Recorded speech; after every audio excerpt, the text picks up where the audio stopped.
Quelle curieuse fin de chanson. Lost Cause, cette chanson Cause perdue avec Beck. Eh bien, on va se rendre compte que la fin de vie est une aventure avec Lydia Muller qui est avec nous au téléphone ce soir. Bonsoir Lydia. Bonsoir. Merci d'avoir patienté un peu cette soirée, d'avoir veillé tard. Ouais, pas de problème. J'ai fini une couche tard. Oui, ah bah voilà, ça tombe. Moi aussi, alors ça va. Oui. Alors, vous êtes à la tête de Entrelac, qui est une association qui met ses efforts au service des personnes éprouvées par des situations de vie telles qu'une maladie grave, un deuil, une vieillesse difficile, une fin de vie. Oui. Vous êtes psychologue spécialiste en psychothérapie FSP et psycho-oncologue. Vous avez écrit ce livre qui s'appelle « La fin de vie est une aventure ». Oui, c'est un drôle de titre, n'est-ce pas? Oui, mais c'est un titre qui justement attise l'intérêt et on aimerait savoir si c'est votre aventure dont vous parlez dans ce livre. Je partage beaucoup aussi mon vécu personnel, c'est-à-dire mes accompagnements avec des gens, parce que ça fait 30 ans que j'accompagne des personnes avec des maladies graves, gravissimes, comme cancer et sida. Et bien, moi-même, j'ai eu un cancer où j'ai déjà vécu un peu, je dirais, en avant que ce soit ultime, mais c'est une maladie qui confronte à la mort, je pense. Oui. En tout cas, c'est mon expérience. C'est très étrange de basculer d'un monde à un autre, parce que tout à coup, je savais, dans mes tripes, j'étais mortelle. Alors avant, je le savais déjà dans ma tête, n'est-ce pas, comme tout le monde sait qu'on va mourir un jour, mais de le sentir comme une vérité, dans mes tripes, je suis mortelle. Alors c'était une révélation, et c'était vraiment comme une bascule, c'est comme ça que je l'appelle, dans un monde autre, il y a les autres qui ne savent pas, enfin, qui le savent dans la tête, mais pas dans leur être. Et puis, il y a les autres qui le savent parce qu'ils s'y acheminent. Et la mort est aussi une compagne à ce moment-là. Mais moi, je voulais revenir sur une chose qui me semble fondamentale. Je crois que nous faisons une grande erreur, en tout cas dans l'Occident, à opposer la vie à la mort. C'est aussi dans mon livre ce que je traite, parce que, je suis certainement pas la première à le dire, parce que Bouddha, il y a des millénaires, l'a déjà dit, que ce qui s'oppose ou est le contraire de la mort, c'est la naissance, et pas la vie. Et dès qu'on met ça, quand on regarde ça, parce que la vie, elle est toujours, ce sont deux portes. Et la naissance est une porte fabuleuse d'entrée sur Terre, et puis la mort, ça sera celle de la sortie de Terre. Mais c'est clair, ça suppose qu'on croit à une continuité de la vie, n'est-ce pas? Et en faisant le parallèle entre les étapes de la naissance, que j'ai beaucoup étudié, et aussi donc les étapes de la mourance, comme je l'appelle, qui est le processus vers le trépas final, donc avec la mort. Ces processus sont d'une incroyable cohérence. Le début et la fin se retrouvent. Maintenant, j'ai été très touchée par le dernier témoignage, même les deux, aussi celui d'André. Parce que quand la personne précédente là a dit combien c'est difficile de vieillir, combien c'est difficile de faire face à la solitude, au sentiment d'inutilité, de ne plus être dans le coup, peut-être même méprisée comme elle le sentait. Ça, c'est un des problèmes, effectivement, dans la vieillesse. Et je pense une chose qui est très, très importante, que moi, je travaille pas seulement avec des gens qui sont en fin de vie, j'ai aussi des personnes, je dirais en majorité, qui sont dans ce que j'appelle dans les années de crise au milieu de la vie. C'est-à-dire à partir de la quarantaine. Ça commence là déjà. C'est vrai, on ne s'occupe pas assez de la deuxième partie de la vie, vous le dites, on a beaucoup de choses à apprendre encore. Oui, c'est pas une crise anodine, celle de la quarantaine, cinquantaine, parce qu'on sent qu'on va vers la fin. Et donc, il y a comme un bilan qui s'amorce déjà. On voit ce qu'on a accompli, est-ce qu'on a réussi ses rêves qu'on avait à 20 ans et 15 ans, et on voit aussi ce qui manque. Mhm. Donc là, nous sommes devant un nouveau enjeu. C'est-à-dire qu'il y a déjà des deuils à faire à ce moment-là. À 40 ans, il y a tout ce qu'on ne sera plus, tout ce qu'on a rêvé d'être et qu'on ne pourra plus être. Je ne le formulerai pas comme ça, non. Mhm. Le bilan, il permet de se situer. Est-ce que je suis dans la bonne course? Je crois que c'est aussi une crise de valeurs. C'est une crise qui nous dit à quoi ça sert tout ça, Ouais. hein? Parce qu'on a couru derrière des choses, on a été beaucoup investi dans le professionnel, notamment avec sa famille, avec la famille créée, etc., les enfants. Et puis, autour de la 40-50aine, eh bien, il y a quelque chose qui change parce que nous vieillissons et ce qu'on a créé, on a fait peut-être le tour. Et comme on a besoin toujours de nouveau, mais un nouveau qui est vraiment nouveau, c'est pas seulement rajouter encore une télé ou encore une Bien nouvelle sûr. marque de voiture, parce que je crois à partir de là, il y a un changement vers des valeurs plus profondes, vers l'intérieur. Je dirais toute la première partie de la vie jusqu'au milieu, qui aujourd'hui est quand même autour de 40-45 ans, hein, Oui. quand on regarde la durée de vie actuelle. Là, on étaye ce moi, l'ego, pour devenir quelqu'un dans ce monde, à différents niveaux, professionnel, familial, social, etc. C'est ce dont parlait la dame tout à l'heure. Absolument. Est-ce que vous pensez que la société aujourd'hui dans laquelle nous sommes comprend ce besoin qu'on peut rencontrer à ce moment-là? Parce que vous êtes passé par là, vous avez compris ces choses-là. Comment vous avez passé ce cap? La crise? Oui. Eh bien, c'est une crise profonde pour moi. Elle se joue au début de la quarantaine et ça se manifestait par l'ennui. Je m'ennuyais dans mon travail avec les gens qui avaient le cancer. Et ce n'était pas leur problème à eux. Oui. J'avais fait le tour. Et à ce moment-là, j'ai cherché à toute vitesse quel nouveau amener dans ma vie. Et là, je me suis fixée sur je vais remplir mon ventre avec un bébé. Alors ça remplit bien la vie, n'est-ce pas? Mmh. Et Bien sûr. et je crois, je serais partie dans une fausse piste. Un jour, un homme m'a dit, et je lui suis très reconnaissante, il m'a dit, Lydia, la quarantaine n'est pas pour procréer, mais pour créer. Et avec cette parole, il m'a vraiment touchée parce que je n'aurais pas pu développer tout ce que j'ai développé depuis là. N'est-ce pas, qui aboutit maintenant dans ce livre, la fin de vie, une aventure. C'est ça, parce qu'il y a une phrase aussi que je lis et qui m'éveille quelque chose, qui me touche, qui me dit pourquoi ne voir qu'une épreuve ou calamité là où pourrait se révéler une aventure de l'esprit et de la conscience. Exactement, mais vous entendez bien, là, je parle de valeurs intérieures. Nous ne pouvons pas que rester fixés sur les aspects extérieurs.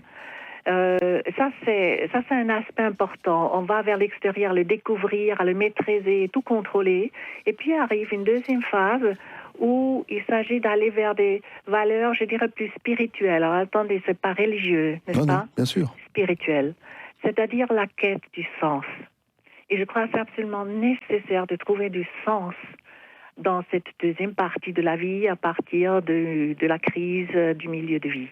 Alors le problème que l'on peut avoir dans la vie qu'on a tous les jours, vous dites trouver du sens. Alors on essaye parfois de trouver du sens comme une généralité propre à chacun, mais en fait c'est un sens propre à soi qu'on doit trouver. On ne doit pas forcément trouver de réponse universelle. Non, il n'y a pas de réponse universelle. Ça n'existe pas, mais souvent c'est ça qu'on cherche.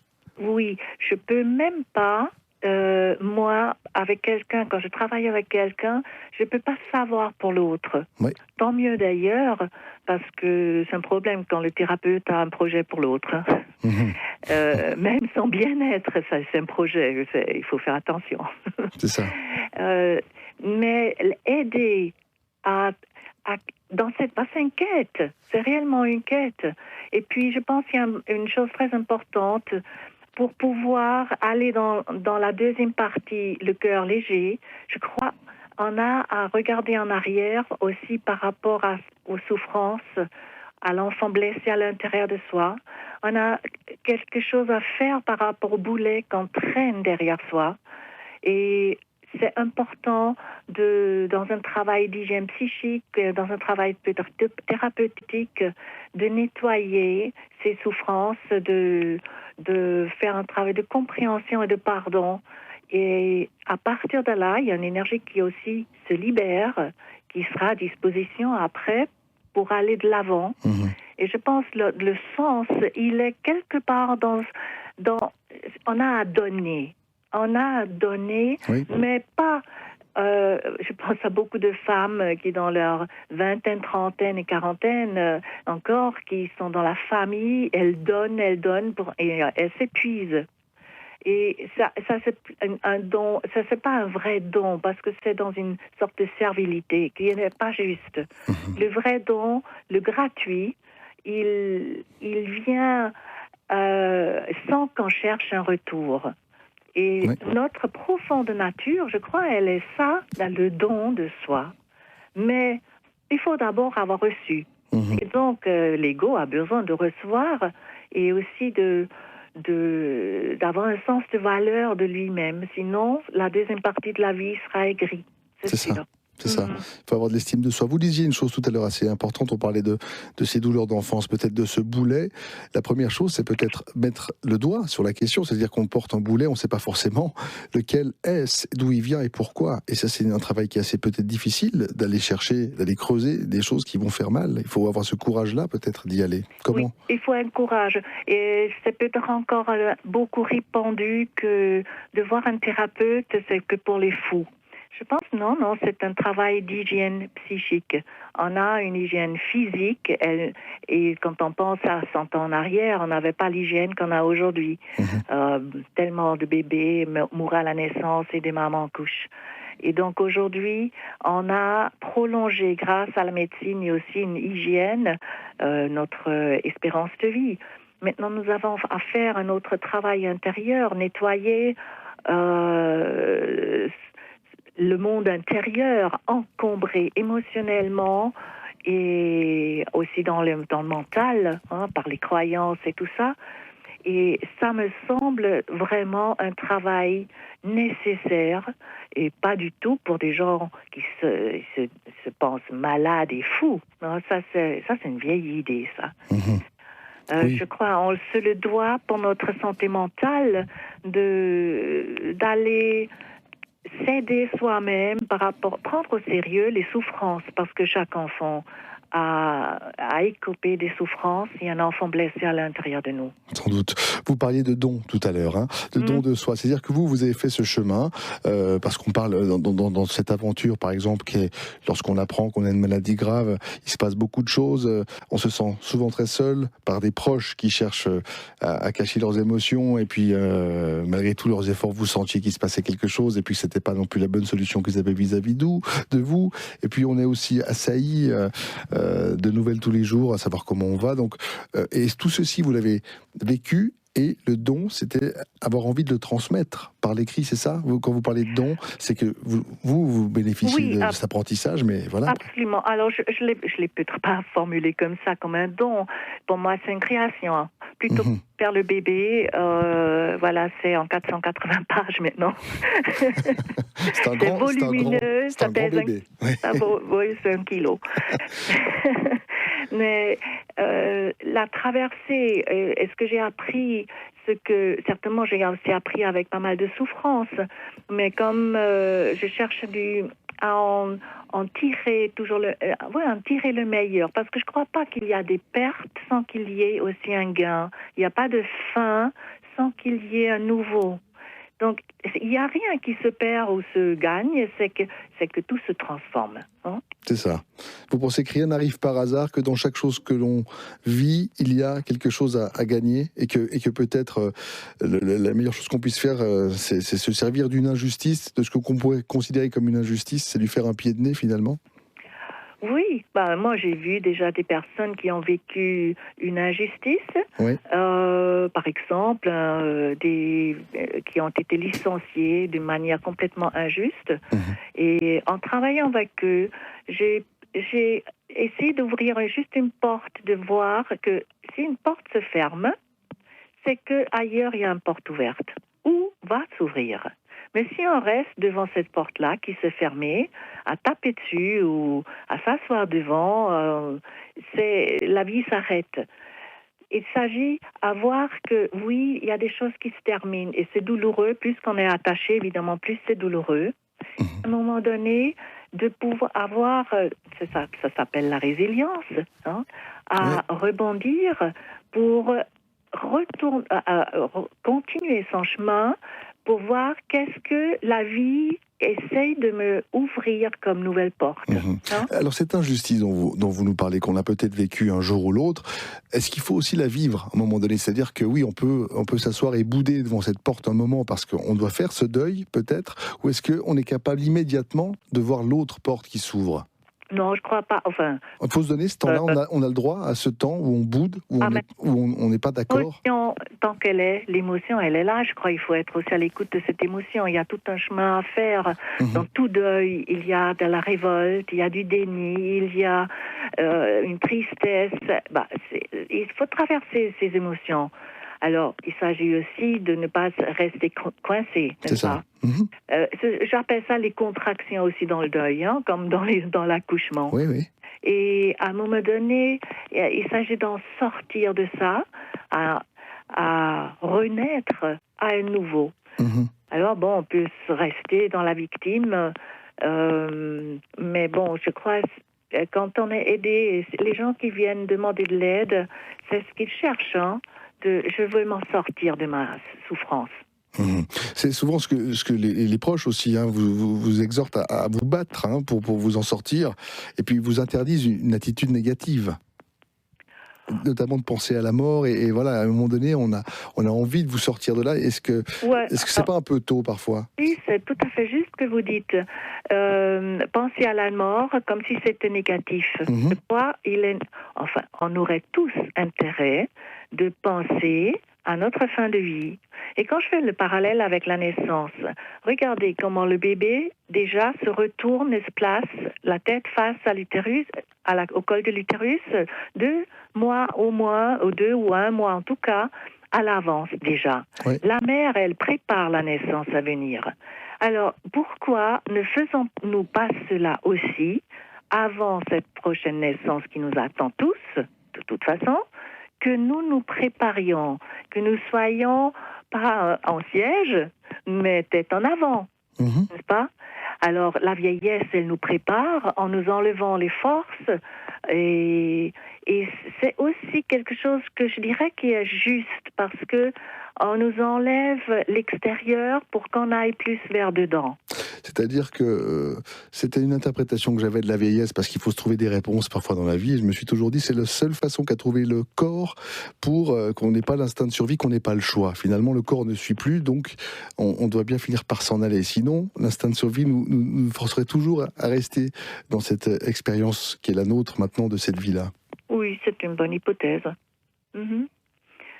Moi, en tout cas, c'est comme ça que je le vois. Là, alors, si c'est pas des personnes qui vieillissent et vont vers la mort, il y a aussi des personnes beaucoup plus jeunes. Je pense que c'est le chemin de la maladie qui les amène au même résultat. Parce qu'avec une maladie, on vieillit, on a 80 ans quand on a une chimio, 2 chimios dans les pattes, on n'est plus du même versant non plus. Donc la maladie nous prépare aussi, et elle nous tourne vers dedans, parce que le silence, ou l'immobilité, elle nous coince, et c'est opportun pour nous aider à faire une intériorisation. Mais je crois qu'on a besoin d'être un peu aidé, parce que notre société est assez mal lotie là-dedans. Oui. En tout cas, voilà, La fin de vie est une aventure. C'est un livre aux éditions d'Evry, c'est ça, d'Hervy, pardon. Hervy, oui. Voilà. Et on peut le trouver où, ce livre? Parce que peut-être nombreux sont ceux qui vont se dire, ah ben, on va découvrir cette aventure, parce que voilà. Oui, parce que en plus, je voudrais dire, même si c'est un guide pour la personne atteinte d'une maladie incurable et leurs proches, parce que chaque étape, je la traite pour l'un et la famille qui l'entoure. Mais c'est plein d'outils et de moyens et d'aide pour de tous les jours, parce que toutes ces situations, on les rencontre avant déjà dans notre vie, mais en moins grave. Oui. Donc, alors on peut le trouver aux librairies ou à Entrelac, à l'association Entrelac aussi. On peut le commander via le site entrelac.ch. Merci beaucoup Lydia Müller pour ce témoignage. Merci de nous avoir appelés ce soir et d'avoir patienté. Mais c'est très gentil à vous et je vous souhaite aussi une bonne fin de soirée. À vous aussi, merci Lydia. Au revoir. Portez-vous bien, au revoir.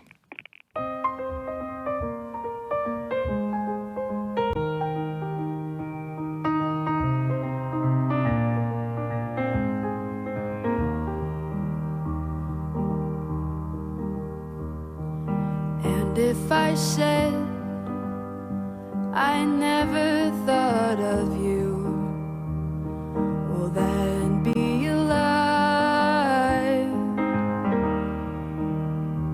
An old photograph that I don't even have, I think of it now.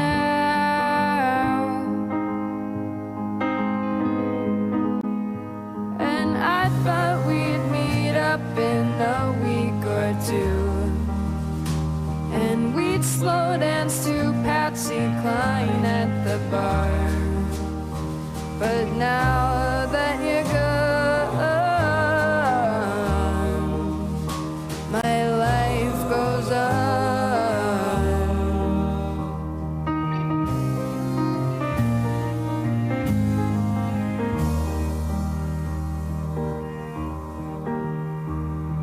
If someone had said that this feeling would end, or would you have heard them?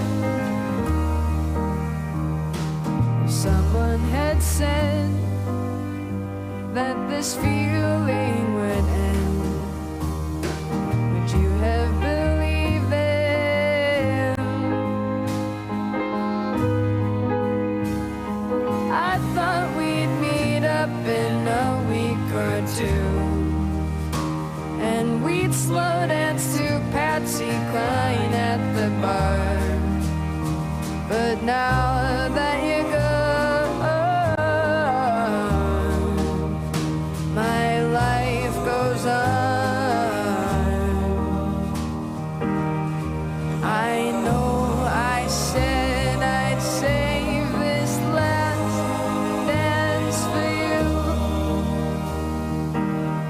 So even though that Tennessee waltz makes me cry every time, well, I'll go on dancing, I will dance this last dance for you, this last dance for you. 'Cause I thought we'd meet up in a week or two, and we'd slow dance to Patsy Cline at the bar.